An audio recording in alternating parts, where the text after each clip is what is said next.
के इलेक्ट्रिक की मौजूदा इंतजामिया की एक और हार। सीनियर सिविल जज जुनूबी ने के इलेक्ट्रिक इंतजामिया का असद अली शाह के रेगुलेटर्स लिखे गए खत के खिलाफ हुक्म इम्तना ख़त्म कर दिया है।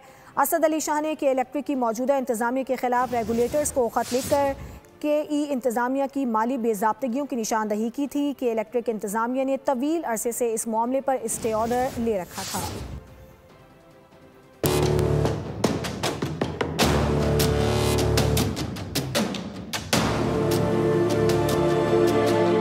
के इलेक्ट्रिक इंतजामिया के खिलाफ शहरी असद अली शाह की बड़ी जीत।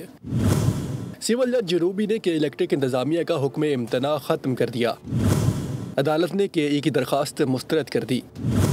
असद अली शाह ने के इलेक्ट्रिक की मौजूदा इंतजामिया के खिलाफ रेगुलेटर्स को 10 जनवरी 2023 को ख़त लिखा, जिसमें उन्होंने के मालियाती मामलात पर अहम गलतियों की निशानदही की थी। के इलेक्ट्रिक इंतजामिया ने ख़त के खिलाफ अदालत से स्टे ऑर्डर ले लिया, जिसे आज सिविल जज जुनूबी ने मुस्तरद कर दिया। असद अली शाह ने ट्वीट में बताया कि अदालत ने ख़त अवामी मुफाद में करार दिया। ख़त में ना कोई खुफिया मालूमात की खिलाफ वर्जी हुई और ना कोई बदनीयती थी। के इलेक्ट्रिक भी ये बात साबित न कर सकी कि इस खत से कोई ज़ाती मफाद वाबस्ता रहा है। असद अली शाह ने कहा कि ICAP नेपरा को दी गई शिकायत पर अभी तक कोई कार्रवाई नहीं हुई, जो 2 साल से ज़्यादा अरसे से ज़ेर इल्तवा है, मगर अदालत ने स्टे ऑर्डर ख़त्म करके के की दरख्वास्त मुस्तरद कर दी, जो खुश आइन बात है।